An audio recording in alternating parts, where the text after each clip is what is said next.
I'm Jason Carter. Physical optimization defines my life. The day I was born, doctors nearly killed me with medical malpractice. They said I'd never walk. I've been proving them wrong for 35 years. It's easier than you think to obtain super optimal health. I've devoted my life to it, and with my help, you can too. I'm Jason Carter, and this is Enzymental.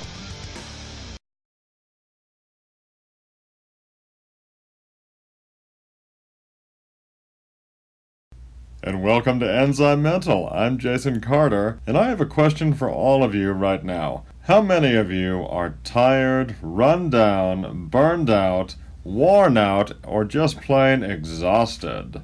Fatigue is actually one of the most common complaints physicians hear from their patients every day, and so after giving you guys several awesome alternatives to caffeine for energy production these past several weeks, I thought it was important for me to explain just how energy is created in the body and how consequently all these energy alternatives to caffeine really complement that creation of energy in the body. So, most of us were taught as children that sugary foods are energy foods, and many people end up overeating them in the pursuit of higher energy levels. And in fact, sugar was at one time many years ago advertised as something that gives you energy. And you can see here some old advertisements that I have up right here advertising sugar's, supposed energy benefits, when in fact we know now that sugar is an energy drain and really costs more than it pays as far as energy. Because as we know, eating too many sugary foods or refined sugar-like carbs like pizza, pasta, chips, crackers, cookies, alcohol, actually it makes us feel tired and lethargic. Sugar and carbs can raise blood sugar levels very quickly and very high, which actually shuts down the production of orexins, which is a family of brain proteins, or peptides as they're called, responsible for keeping our brains sharp. So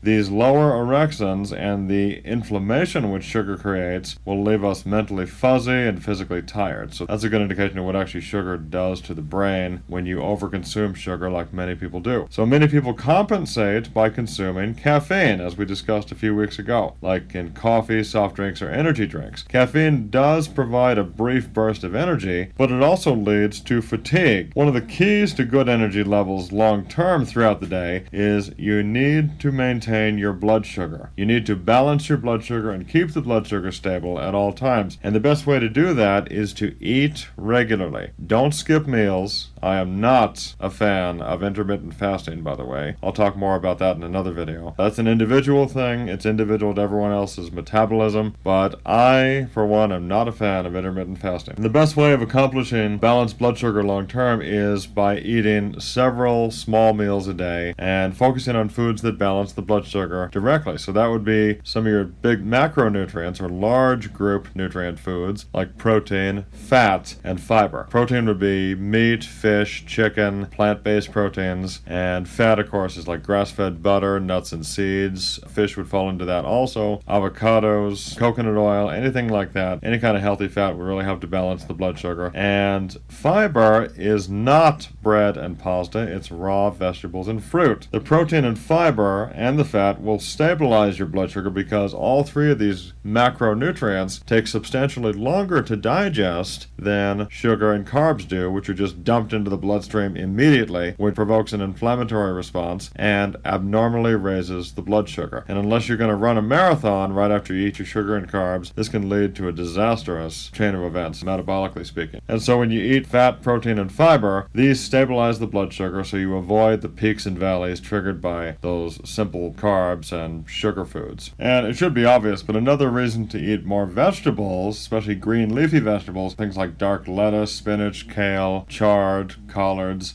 these plants contain chlorophyll, which we've talked about before, and especially chloroplasts, which is the plant version of mitochondria. So chloroplasts convert the energy of sunlight into specific energy-generating compounds like the B complex vitamins. So eating vegetables also helps us to feed our own mitochondria. And of course, we talked about mitochondria last week when we discussed PQQ, or pyroquinoline quinone, the nutrient of the future that actually generates more mitochondria in all your cells. So, So, how do your cells make energy for you? The energy you need comes from the collective efforts of the 70 trillion cells in your body. Every cell contains anywhere from 1 to thousands of mitochondria, and so, again, as I said last week with PQQ, the more important the organ, or the more critical the organ, like the brain, heart, liver, and the kidneys, that's where you'll see the most mitochondria. So the production of cellular energy is what we call bioenergetics, and it involves three key biochemical processes: glycolysis, the Krebs cycle, and oxidative phosphorylation.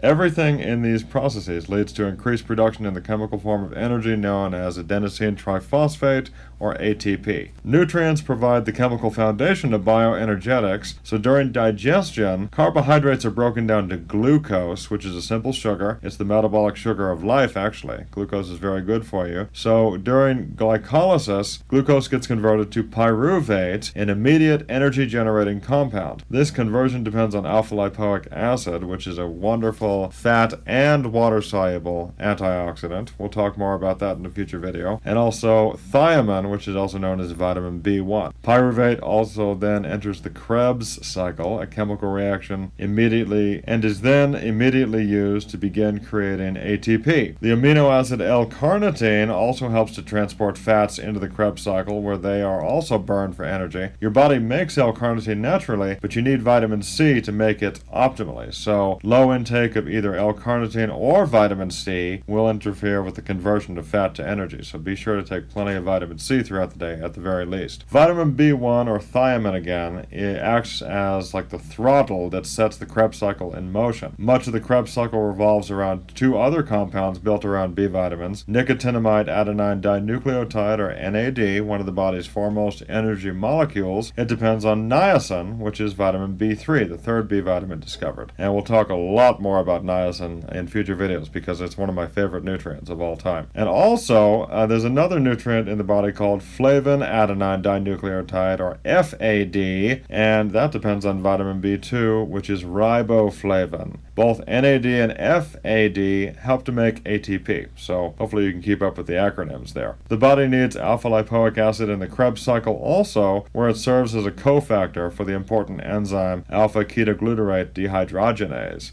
Much of the ATP generated by the Krebs cycle enters the final biochemical pathway, oxidative phosphorylation. Coenzyme Q10, or CoQ10, which we've talked about, a wonderful vitamin-like nutrient, plays a role here in furthering the production of energy in the form of ATP. And yet another nutrient that we've discussed, ribose, we called it D-Ribose in our video, is an important building block of ATP. Ribose is technically a carbohydrate or sugar, and remember OSE at the end of a word denotes sugar, and it forms part of the chemical backbone of many important compounds, including DNA and RNA. And so to make ATP and to recycle and reuse it, your cells need adequate amounts of chemicals called adenine nucleotides, and these adenine nucleotides depend on the presence of ribose. So there again, we have something that we talked about in an earlier video. You need to take D-ribose for optimal energy, and that's available at just about any health food store. It's easy enough to find. I hope I didn't confuse you too much with all of this biochemical processes here, how the body creates energy, but I'm doing this one today, guys, just to tell you about how all of these nutrients we've discussed over the past several weeks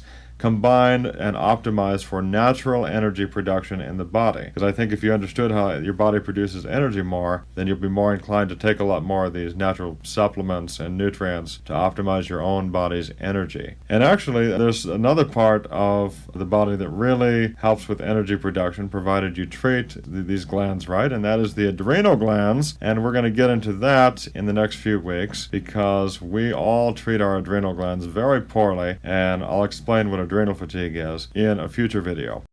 Thanks so much for watching. I'm Jason Carter, and I'll see you next time on Enzymental.